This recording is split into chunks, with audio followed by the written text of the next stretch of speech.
تو یہ واقعی کیونکہ جب خادم کے ہاتھ میں ہوتا ہے کہ کس کو ملوانا کس کو نہیں ملوانا تو ایسوں کو ملوا دے گا جو خدمت کرے گا اس کی، یہ اس کے لیے رشوت ہے. خادم کو تو واقعی یعنی کسی کا تحفہ پکڑنا نہیں چاہیے، اور یہ تحفوں سے بچ نہیں سکتا خادم، نفس لگا ہوا ہے نا، کیسے بچے؟ تو غور کر لے. مطلقاً تحفہ خدمت یہ رشوت نہیں ہے، لیکن غور کرے کہ اس کا لینا چاہیے کہ لینا چاہیے.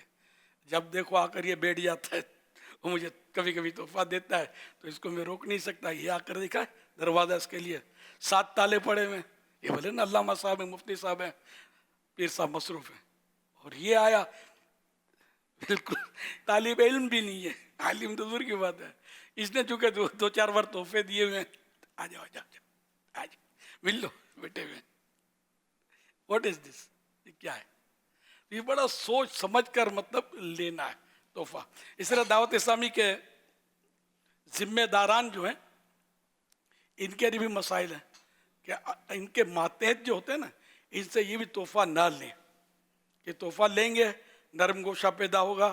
کبھی یہ ذرا کہ غلطیاں تو کرتے ہیں، لڑائیاں کرتے ہیں، کبھی کچھ کرتے ہیں، کبھی مسائل کر دیتے ہیں. تو اب یہ کہ دو کے آپس میں ناراضی ہو گئی، جھگڑا ہو گیا، دونوں کام کرتے ہیں دعوت اسلامی کا، اب وہ نگران کے سامنے یا ذمہ دار کے سامنے یہ دونوں پیش ہوئے.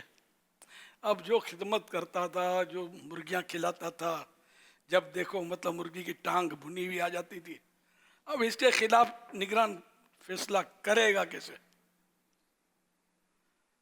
یہ تو بولے گا میری مرغی نکال، آج کے دن کے لیے تو کھلائی تھی تیرے کو.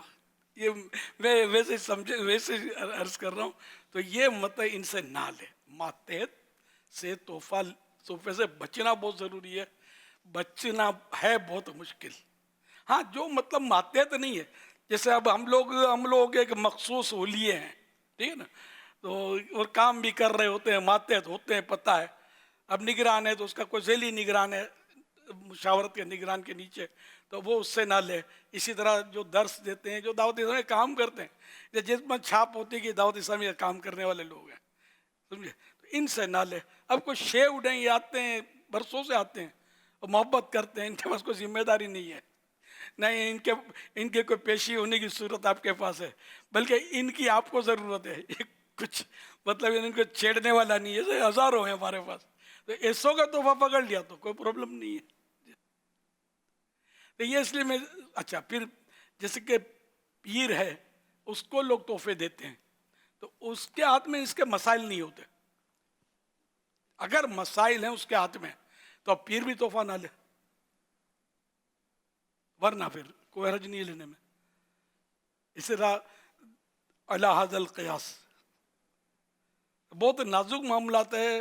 ایک تعداد ہے جو رشوتیں ان مانو کر کھا رہی ہوتی ہے، پتہ ہی نہیں، مسائل ہی پتہ نہیں، یہ سن کر بھی دماغ کام نہیں کرتا ہوگا کہ بول کیا رہا ہے.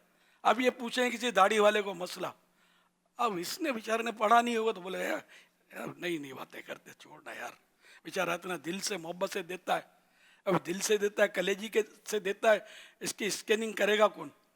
حضرت عمر بن عبدالعزیز رضی اللہ تعالیٰ عنہ کا یہ بخاری شریف میں واقعہ ہے اس طرح کا کہ آپ کہیں دورے پر تھے تو بچے سیب کے طباق، ایپل کسی تھال میں لے کر کھڑے ہوئے تھے ان کو دینے کے لیے حضرت عمر بن عبدالعزیز کو رحمۃ اللہ تعالی علیہ.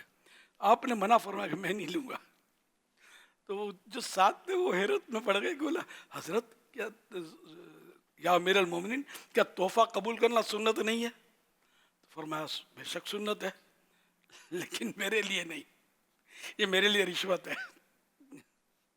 کہ میں حاکم ہوں اور یہ محکوموں نے بھیجا ہوا ہے. تو وہی کہ مطلب یہ کب مطلب یہ نہیں کہ نرم گوشہ، تو ان کو قہر و تسلط حاصل تھا، استاد کو شاگردوں پر، نگران کو ماتحتوں پر، پیر کو مریدوں پر، جج کو ان کے بعد جو بھی مقدمے آتے ہیں ان پر ایک طرح کی یعنی کہ قوت حاصل ہوتی ہے. یہ لوگ ان کے مطلب یعنی کہ ماتحت ہوتے ہیں ایک طرح سے کہ، اور ان کی اس طرح کی مطلب یعنی صورت ہوتی ہے، ان کو غلبہ حاصل ہوتا ہے بعض چیزوں پر. تو ان سے کام نکلوانے ہوتے ہیں. لوگ ویسے نہیں دیتے. میں صحیح بولتا ہوں. ایس ایچ او صاحب کے ہر دوسرے دن دعوت ہو رہی ہے. یقین مان ایس ایچ او جس دن سیٹ سے اترا نا, لوگ سلام بھی نہیں کریں گے اس کو. میں جنرل بات کر رہا ہوں. پولیس سے بنا کے رکھتے ہیں. کیوں بنا کے رکھتے ہیں؟ یہ بڑی بڑی پارٹیاں جو ہوتی ہیں نا, یہ مطلب ان کی بہت اپروچ ہوتی ہے.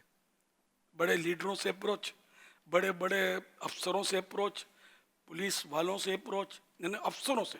چھوٹے پولیس کو تو ایک گھاس بھی نہیں ڈالیں گے. یہ کیسے ہوتی ہے؟ ان کے کوئی سرخاب کے پر لگے ہوئے کیا؟ پیسوں بولے 6, خدمت, دعوت, تحفہ, سوٹ پیس, گفٹ, موقع بموقع, عیدی کے نام پر تو کسی نام پر تو اس کے نام پر پیش کر دیا. صرف بدماشوں کو لوگ دیتے ہیں. خیر ان کو شر سے بچنے کے لیے دیتے ہیں. تو اگر کسی کو شر سے بچنے کے لیے دیے تو رشوت تو ہے ہی ہے, دینے والا گناہ گار نہیں ہے. لینے والا بہرحال اس کے لیے تو یہ حرام ہے, قطعی حرام. آپ نے مسجد نے تہمت کے تعلق سے ارشاد فرمایا کہ تہمت کا ایک مطلب واجب ہے سے پھر بچنا نا, کیونکہ یہ ایک لازم نہیں کہ رشوتی دے رہا ہے. اگر رشوت دینا ہو تو پھر تو لینا ہی حرام ہو جائے گا. اب یہ ارشاد فرمائے کہ جو لے رہا ہے دینا ہر صورت میں حرام نہیں ہے. ہاں بھئی یہی آ رہا تھا کہ جو لے رہا ہے اس کے لیے تو مزن نہ ہے, اس کے لیے تو تہمت کی جگہ کہ نہ لے. اب دینے والا اس کی نیت ہے نہیں کہ میں مطلب کہ میں رشوت کی نیت سے دے رہا ہوں, مگر وہ لینے والا رکے. تو اب لینے والا اگر لے لیتا ہے اور وہ نہیں رکتا اور مزین تہمت پہ خود کو پیش کرتا ہے تو اس کی تو گرفت ہے, مگر اس مقام پر دینے والے کی تو گرفت نہیں ہوگی, اس نے رشوت کا کوئی قصد نہیں کیا.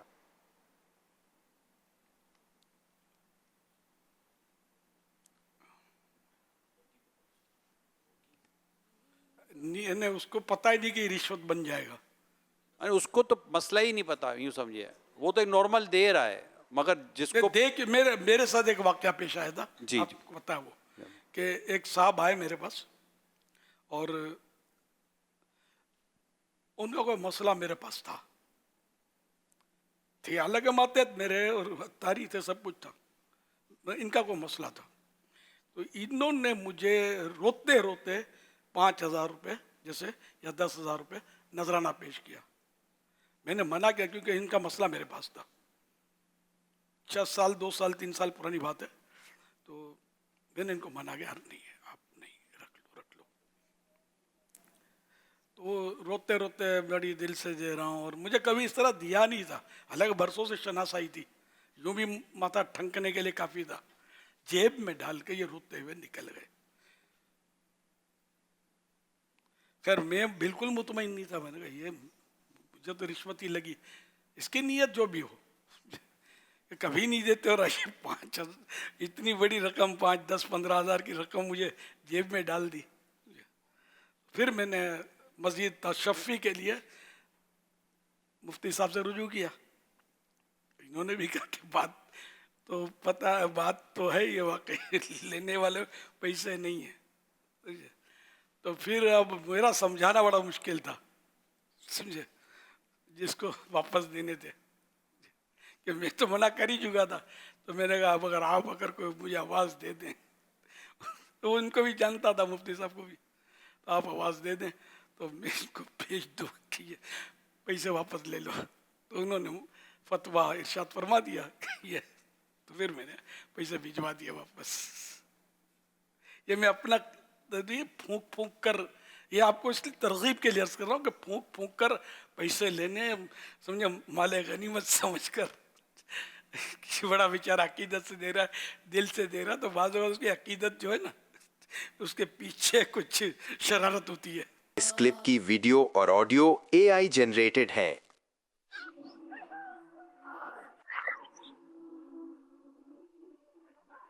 حمزہ بھائی, میں اس گاؤں میں چھٹیاں نہیں گزار سکتا. یہاں پر بہت مچھر ہیں. مچھروں نے کاٹ کاٹ کر مجھے بالکل سونے نہیں دیا. اور مجھے بھی. دوستو فکر نہ کرو, نانا ابو کا اس گاؤں میں بہت بڑا فارم ہاؤس ہے. اور وہ بالکل شہر جیسا بنا ہوا ہے. آپ کو بہت مزہ آئے گا وہاں پر. چلو فارم ہاؤس چلتے ہیں. نانا ابو کا غم، نانا ابو کا غم، نانا ابو کا غم، نانا ابو کا غم. ارے گیٹ تو بند ہے تو اب کیا ہوگا؟ آج کا دن بھی لگ رہا ہے مچھروں میں ہی گزارنا ہوگا. نہیں، مورو چاچا کے پاس اس کی چابی ہوتی ہے. وہ کسی کام سے گئے ہوں گے، آتے ہی ہوں گے. وہ یہی چوکیداری کرتے ہیں. فارم ہاؤس نانا ابو کا ہی تو ہے. میں اوپر چڑھ کر کنڈی کھول لیتا ہوں. نہیں، بری بات ہے، ہمیں ایسے نہیں کودنا چاہیے. کچھ نہیں ہوتا حمزہ بھائی، نانا ابو بہت اچھے ہیں.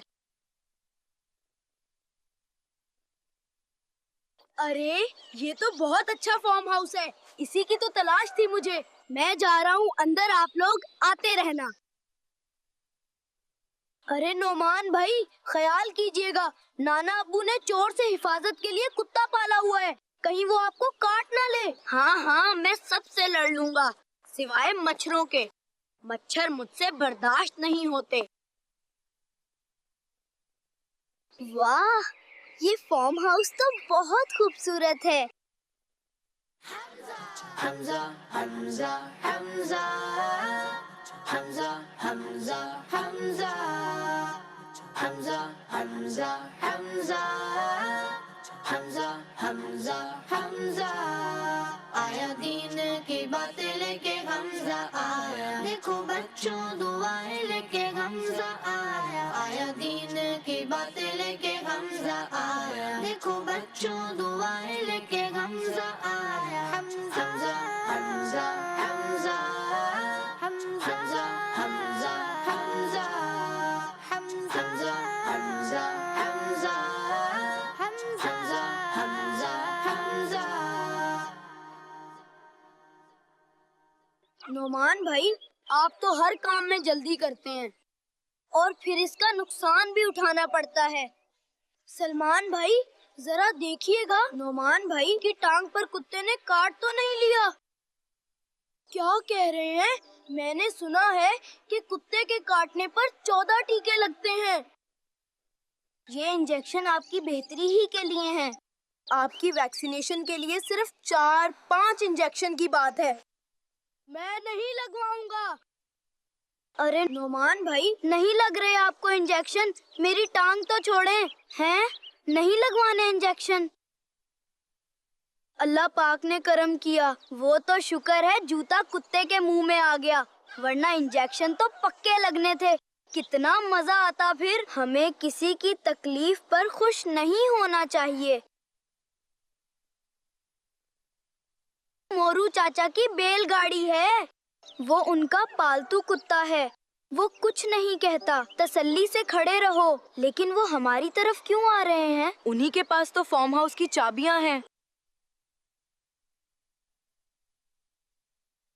پیارے امیر اہل سنت، کسی کے گھر میں بغیر اجازت جھانکنا اور کودنا کیسا؟